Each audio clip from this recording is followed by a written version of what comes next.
Hi, I'm Erin, and I'm going to talk a little bit about stock photography today. Kind of give almost like a little bit of crash course in it. I'm not going to go in depth into licensing and the legalities of it and all of that, but just try to give you like a general idea if it's something that you might be interested in trying. So, first of all, if you're already here watching this, you probably or you may have a general idea of what stock photography is. But basically, with stock photography, you're licensing or you're selling licenses for people to use your image for a certain purpose. Okay. And in general, the what they pay will vary depending on what they want to use it for, the type of license they're purchasing, how many times they're going to use it. There's all sorts of different things that go into this. A little bit of a background with me. I started submitting photos to stock photography back in about 2007, and I really didn't know what I was doing. It was very difficult. Like the whole process of uploading photos and keywording them and titling them was very difficult at that time. I didn't have a lot of images get accepted. I wasn't being accepted to some of the, bigger microstock companies at the time, like Shutterstock. I would submit my portfolio, get turned down. But I didn't give up. The main thing that I did was I just continued to work on my photography skills over the years. And eventually I ended up getting some professional training and just really, really working on it and learning more and putting it into practice, because you're going to learn more from actually doing it than from ever going to school with this, as with most things, right? But once I really started to get better at the photography end of it, I had a bigger portfolio. I was able to submit work that generally got accepted more readily. And that's when things kind of started to grow. Now, I've been letting this kind of run in the background. I haven't submitted up until last week when I started submitting again. I hadn't submitted in almost 2 years, I'm going to say. So that was a long time. But one of the beautiful things about having a stock portfolio, and I mean a photo stock portfolio, not like stock market and money and stuff like that, the beauty of it is that it just kind of works in the background for you. So these years that I wasn't submitting photos, I still had that portfolio there, and my images were being licensed. So I was still making money off of those images, which is really cool. A couple of things with, I said I wasn't going to get in depth with licensing and things like that, but two of the types of stock photos that you may choose to submit are commercial and editorial. Now with commercial images are going to be images that either don't have recognizable people or property, or images that you have a release from that person or from the owner of that property that says that you can use it for commercial purposes. So maybe, for instance, maybe you have a landscape photo where there's no signs or anything in it. It's just, a beautiful location. Okay, commercial. You have photos of, your dog, of birds outside, different animals, but there's nothing recognizable, like they're not in front of a particular building or something like that. Okay, commercial, right? Now, if you go out to a public place, like a public park, or, maybe you're photographing photos of the New York City skyline, but you can see a cruise liner going by or whatever, and you can recognize the company and things like that, well, then those become editorial photos. So if there's recognizable people and property out in a public place type of situation, it is editorial. Now, you're not going to go and take a photo of someone over your fence in your neighbor's backyard and call it editorial. This does not apply. The little bit of legal stuff that you need to know is that generally photos taken on private property without a model release, you cannot use. Generally, but that's just, probably not something you want to be doing anyway. So you have your commercial, your editorial. What do I think sells better? I think it depends. At this point in the world of stock photography,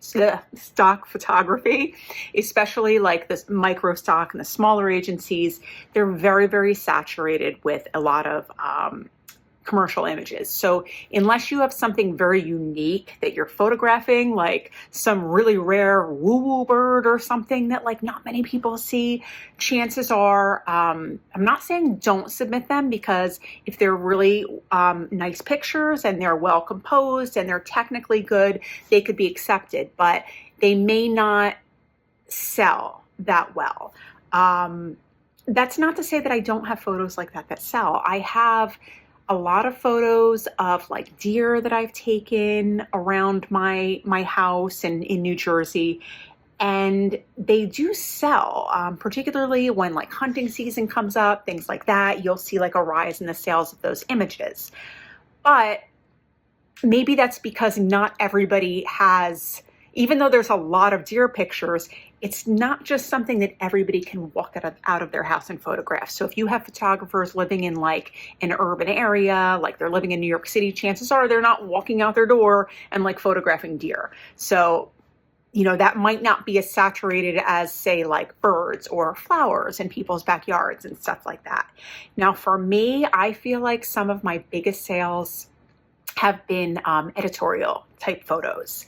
For instance, I'll give you a couple of examples. I went to a local public car show like years back. It was at a local community center. There was no fee to get in. You could actually like see the cars from like the street and everything. So it was a public venue, right? So you could take pictures and whatnot, no problem. My daughter was younger at that time. She was not happy to be there. So if I was there for 20 minutes, it was a lot. But what I did was I took a bunch of pictures of the cars that were there. And here's the thing, it wasn't just an ordinary car show. It was Hollywood cars. So you had like the Ghostbusters car, you had the Back to the Future car, like the monkey car, the monkey mobile, what do they call it? Monkey mobile. You had the mystery machine from Scooby-Doo.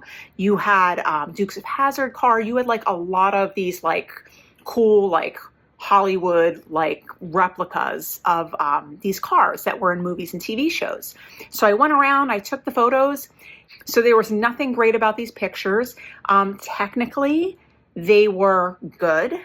Okay, they were in focus. The lighting was decent. The color balance was decent. All of that. I took these cars, uploaded them, and much to my surprise, they started to sell quite regularly. And then what happened was, over the course of years, you would have anniversaries of like, say, the Back to the Future movie, and like a new Ghostbusters movie would be released. Or I think there was even something with Scooby-Doo at one point. But when this would happen, all of a sudden those photos would be selling like crazy. So for instance, the Back to the Future car, I find that if I Google like Back to the Future car, I will see my picture like all over the place because it's been used for editorial purposes to talk about the movie, you know, in different like magazines where they're discussing like pop culture and stuff. So it's out there. I've made quite a bit. So those 20 minutes I was at that car show and the time it took me to upload, let's say that maybe the whole entire thing took me an hour total, soup to nuts, from taking those pictures, quickly, you know, editing the lighting if it needed it, and keywording and uploading them. And that collection is one of my best-selling collections. One more example of editorial photos that really took off for me. Actually, two. Let's do this one first. One day at home, actually during the pandemic, like I wasn't going out and taking pictures, so I started to photograph Barbie dolls. I had my Barbies from when I was a kid. I had my daughter's Barbies that she no longer played with. And I started photographing them, but I photographed them like I was photographing portraits of people. Like I had like the Barbie house like as their background, or they were doing stuff, like hanging out together, whatever. And I photographed them with like shallow depths of field so that like the background was blurry and they were in focus. It was well lit. What else did I do? I had one where like Barbie's hand was out and the focus was on her hand and her face was blurry. I did like all of that kind of stuff, like if you were actually photographing people, and uploaded them as editorial. They have to be editorial because it's Mattel. They're trademarked.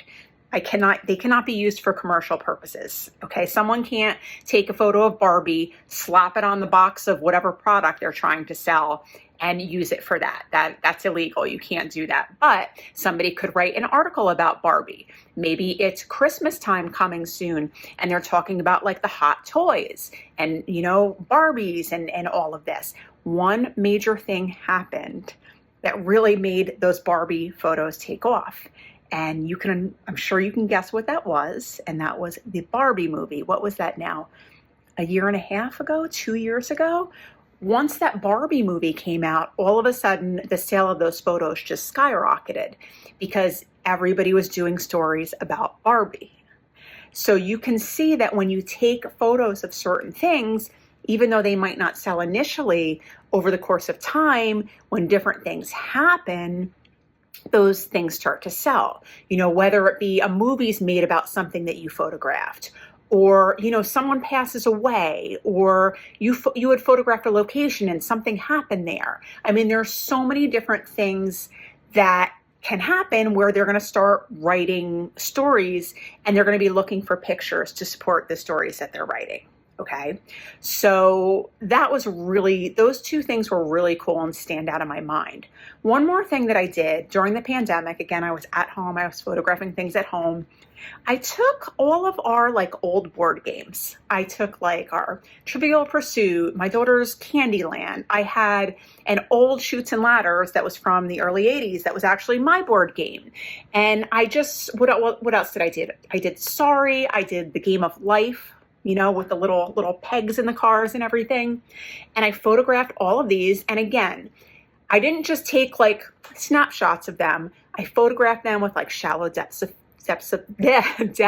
of field, really down low. Focus on the little car in the Game of Life. Focus on the little pieces in Sorry, and the Monopoly, pieces and all of that. And they really took off. Number one, because I realized when I did a search of those images, there weren't a lot of these images out there. There were generic, like commercial board game photos, but not a lot of photos of the games themselves. So what you would find is there was like this, I guess there was this rise in like family game night and everybody was at home. So people were doing things like playing games and stuff like that. And the sale of those photos again took off. That is definitely one of my best selling collections. So again, you can see how having photos of things that maybe other people don't have access to can make you some money. Now, that's one of my main tips would be, because I already mentioned the market is saturated with, all sorts of things.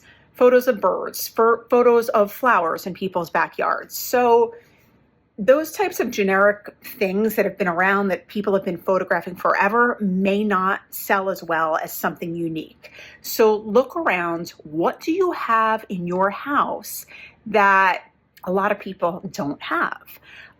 For us here, we play albums. So my husband has quite a large record album collection. I have some, and over the years, I have also photographed them. I photographed them in a commercial way where you can't see labels of the albums and things like that. And I've also photographed them like the like album covers, all of that stuff. And those have actually sold fairly well too. So look around your house. What do you have access to that a lot of people don't? Do you have anything unique? We have like an early, probably from like before the 1920s, Victrola, like 78 record player. Okay. I've taken photos of that. These are things that like people just don't have access to. Do you have a job where you have access to things that other people don't?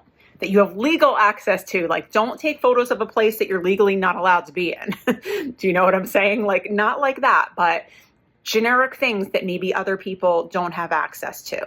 Okay. I had gone to, it was some event with the fire department, and I took some like very generic photos of like close-ups of like the hoses and like things like that.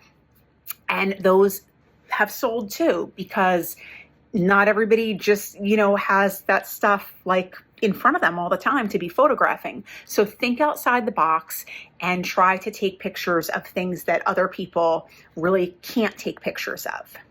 Now, one little special thing you need to know about taking editorial photos is, I mentioned before this car show that I went to, and I was very clear to say that it was a public event. I didn't have to buy a ticket to get in. You could actually see the cars from like the street and the sidewalk. So if someone was standing out there, they could photograph too. My point being is that if you go to like, let's say that you go to a private theme park like Disney, okay? They have rules about, using their imagery, and like if you take photos there, you could get in trouble. Now, not taking the photos there, but if you use them and try to make money off of those photos. There are quite a lot of photos on the stock photography sites inside Disney. I used to have several in my collection, and they did well, and they were cool photos. I had like, Cinderella's castle shot at night with a slow shutter speed. It was like a timed exposure. There are different like Christmas light displays, it was really cool. We were there one year, and Neil Patrick Harris was like the host of their Christmas parade. They were filming it because they film it in advance, and I had photos of all of that. And then I started to learn that Disney really does not like that. When you try to sell photographs of their property, if you're not like employed and working for them, and they're not their photos and all of that. So you have to be very, very careful. And be careful when you're taking photos in places like that, because they generally have a lot of money and they will sue you. I mean, at the worst, you'll get sued. At the least, they'll send a cease and desist and tell you take those photos down and stop doing that. So I removed all that stuff. I don't need to be playing around with that. That is not worth it. I went to, what was it? The US Open. Am I saying that right? It was the PGA. They were doing a big thing not too far from where I live. And my husband and I went with some friends to a couple of their practice rounds, and I brought my cameras with me, and I got some like really, really cool pictures, like close-ups of like really famous golfers practicing, them signing autographs. Phil Mickelson, I actually made eye contact with him a couple of times when I was using my 7200 zoom lens, and he was giving me the thumbs up. So I have pictures of all this, so cool, and I cannot do a thing with those pictures other than put them on my Facebook, share them with people, print them and hang them up in my home, because if you read the fine print of attending their events, the PGA has rules. You cannot use photos that you take there for profit. They have photographers that do that. You need press passes for a lot of events like that. I don't have a press pass. I just have my camera, and that's it. So be aware of stuff like that, and be aware that you can't just take pictures wherever you want and sell them. Even though you are the copyright holder and you own the rights to that image, depending on where you are and the event and everything else, there are rules. So always, always, always read the fine print. There's plenty of stuff to take pictures of. You don't need to get in trouble for something like that. Okay, so some tips about when you're actually, let's say that you took a bunch of photos, you want to submit them. Some things that you need to know about the photographs. And admittedly, in my opinion, it used to be much harder to get photographs accepted. I remember one of the first things I learned with stock photography many years ago was you take your picture, you want it well composed, well lit. They wanted these photos like technically perfect. So if you were to take that photo, zoom it into 100%, so as large as you can view it, that the resolution would allow, everything and I'm not going to say everything should be in focus, because if you're deliberately like using a shallow depth of field, that's different. But I mean, there should be nothing out of focus that's supposed to be in focus, if that makes sense. And they were used to be so strict about that. I think it's a little bit easier now, but you still need technically good photos, okay? If you zoom in on these photos, again, the things that should be in focus better be in focus. They shouldn't be noisy. Like if you zoom in, you shouldn't see like all of the like graininess and stuff like that. They should be well lit without like crazy harsh shadows, unless it's something that you're doing deliberately. Okay, like years ago, I took a photo of my daughter jumping rope. And it wasn't even her, it was the shadow on the ground. So it was like an artsy type thing. That's in my collection, I think, still. Stuff like that. But you don't want like a bad photo. We're gonna get barkies now. Good time for a coffee break. As soon as I start to talk, I'm afraid they're gonna start going. But anyway, your photos should be well composed, okay? They should be good, technically speaking. So the lighting, the color balance. If you take a picture of something inside, it shouldn't have like the color cast from like your fluorescent lights. Like you have to learn how to correct that type of thing, okay? That is very important. Basically, if you submit something that's like essentially a snapshot, unless it's of some event that happened that like they're looking for photos for, don't expect it to be accepted into these micro stock or stock galleries, okay? So in general, you want decent photos. Well, like I said, well composed, well lit, correct white balance, not too grainy, whatever should be in focus, better be in focus, all of that. If you submit crap, don't expect to be able to have these photos accepted and have people license them. And I'm not trying to say that to be mean, but people are paying money for these photos. So they do expect a certain amount of quality. Like I said, if you took a photo of some event and maybe it's the only one out there, or you happen to drive past something and took a photo of it, that might be different. But if you are taking the photos of your backyard flowers, they better be done absolutely perfectly and beautifully, if that makes sense. So you have these photos, you want to submit them, you've determined what's commercial, what's editorial. Now what? Once you find some agencies that you'd like to submit to, and we'll talk about that in a moment, that's when you're going to have to upload your photos, and they need to be, you need a title. In general, you need a title. Not every agency requires a title, but a lot do. But they all require a description, and that description will be different depending on if it's a commercial image or an editorial image. And every single one requires you to do keywording. Okay, at least the mainstream ones. If you're going to, I'll talk in a minute about another type of stock agency that deals with like the book cover market and things like that. Those like higher end agencies, a lot of times they will keyword for you. But when you're submitting to these, smaller micro stock or rights managed type of stock agencies, you have to do that on your own. Very important tip, because I actually watched a video the other day and the guy was talking about submitting to stock photography. And he was like, oh, I had to go in and I had to keyword in every single agency that I submitted in. No, do yourself a favor. Get a program like Lightroom. You can even do it in Photoshop, but I find that's too much work.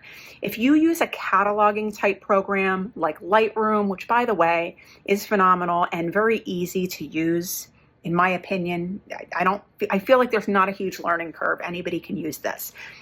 You would put all of your keywords into there. You're going to attach what's called the metadata to these images and then upload them to a folder where they'll be ready so that you can push them out to whatever stock agency you want to submit them to.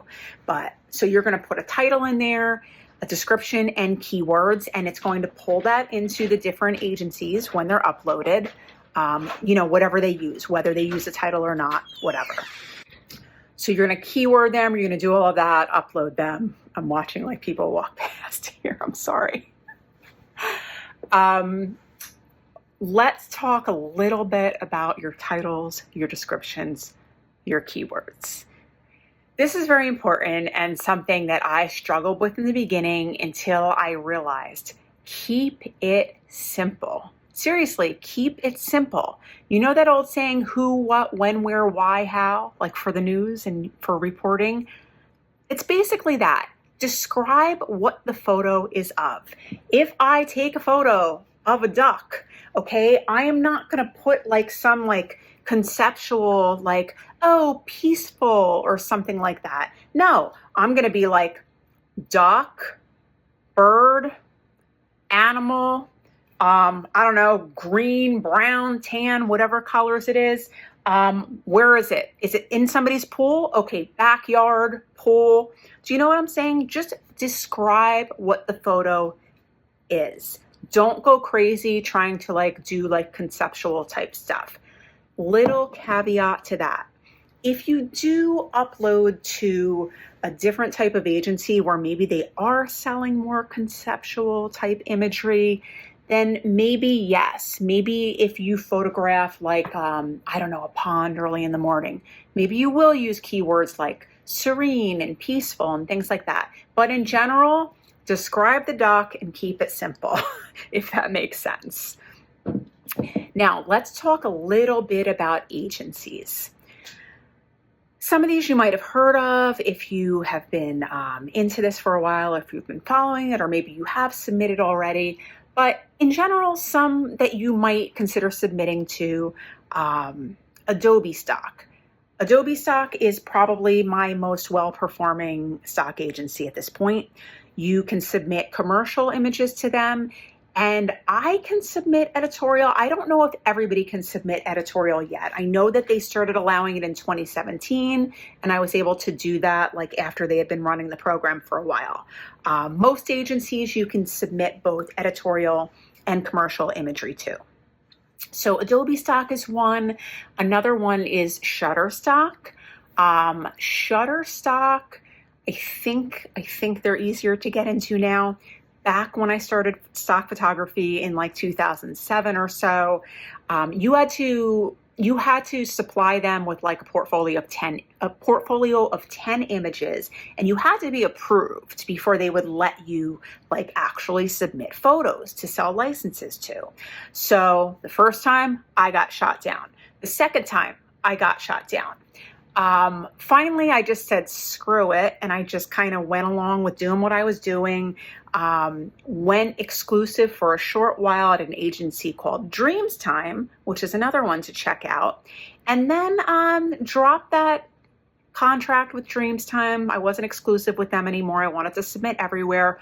Reapplied to Shutterstock once I really knew better how to photograph things properly and knew a lot more about stock and whatnot, and I was accepted right away. So that, I don't believe that they have those requirements anymore, but that's one to check out. Another one, Deposit Photos. They're okay. 123RF is another one. I don't sell a lot with them. Who am I missing? By the way, interesting side note about Adobe Stock. Adobe bought a company called Fotolia several years back. So if you have ever heard of Fotolia, they were actually an Italian microstock company, and Adobe bought them, and then, Adobe Stock came out. Who else? Who am I missing here? Big Stock Photo is another company. They used to be independent. They were bought out by Shutterstock, I believe, and I think they still fall under them. They do not allow new submissions at this time. Will that change? I don't know, but that kind of like gets into that whole point that the market is very saturated. Okay, so that's why you want to kind of like look towards submitting certain types of images and not others. So there's a lot of these little ones. There's a company, Pond 5. They're an Irish stock company. I submit to them. Also a company called Alamy. I believe they're out of England. Don't quote me on that. I'm pretty sure they're overseas. So if you're here in the States or elsewhere, you can submit to agencies that aren't based in the US. A lot of them too will have offices like in various places in the world. But The thing about Alamy is not only do they do royalty-free licenses, they also do rights managed licenses. Now, not to get into this too much because I said that I wouldn't, but royalty-free licenses are going to be less expensive for the consumer that's purchasing them. The photographer is also going to make less money off of them. There are less restrictions when somebody purchases that license, so they can use it a lot more times for different uses. Prices are going to go up, like say that person wants to, I don't know, print it on flyers like above like a certain amount, or put it on t-shirts, or use it on a billboard, or whatever it might be. This is when prices start to vary and like, you might make more money. But royalty-free stock licenses in general are going to be less expensive. Rights managed are going to be usually more expensive. I do work with one company where certain images are licensed as rights managed and they're exclusive with them.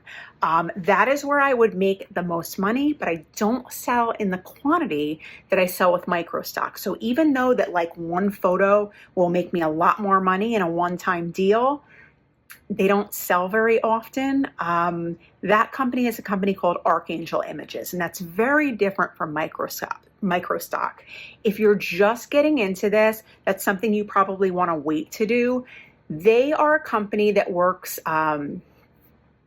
primarily, I'm going to say, with like the book cover industry, but like the major publishing companies, like you'll see like Random House, like Simon and Schuster, like all of those like major publishing houses work with it. This is one of the stock houses that they work with, and they have like offices in New York, in London, like I think in Paris. Like they have them in all the big cities, but it's much harder to get involved with them, and they are looking for very, very specific types of photos. They want very artistic, very conceptual type of photos, and that's the agency that I alluded to before that does the keywording for you. So you will upload photos there that you're agreeing are going to be sold as under a rights license, a rights managed, am I saying that right? Yeah, rights managed licensing contract. But they have to be exclusive. And it's also very hard to get those images down if you decide I don't want my images there anymore, because you might be asking them to remove an image that is in a contract talk or being potentially used for like a book cover or movie poster or whatever the case may be. Now, the one thing about doing that stock work, if you break into that industry, if you become very good at it and you start to sell a lot of licenses to the different publishing companies for book covers or whatever they're doing, you can make some good money off of that. But I've found it very hard. I have sold a couple, which was really cool, by the way, but my portfolio is only like 300 something images on there. It's very small because there's a lot more work that go into creating those images. It's not like driving down the street and being like, oh my God, like, look at the price of gas. I'm going to take a picture of that sign because it's a great editorial photo. That is a great editorial photo, by the way. Or people standing in line waiting to, see a concert or buy concert tickets or whatever the case may be. Stuff like that. Those, you're not going to use those types of photos for an agency like Archangel or a similar one. There's another one called Trevelyan Images. I've applied to twice and I got turned down both times and I stopped applying. But that's another like niche type area that you can maybe get involved in if you really like doing this and whatnot. So that's a lot of information. I don't think that I got too in depth into everything, which, like I said, I didn't want to. But I hope that that's helped give you a little bit more information about stock photography, what it entails, if it's something that you might want to try. If you have any questions, put them down below. I'd be happy to answer them if I can. If not, I'll tell you that I can't, that I don't know. But also, if you like this type of content, hit the like, hit the subscribe, and you'll be notified when I release more information, because I'm planning on doing more information on stock photography and putting more content out there. So I hope you've liked this. It's time to drink some coffee and go about the rest of the day, and I will see you next time. Bye.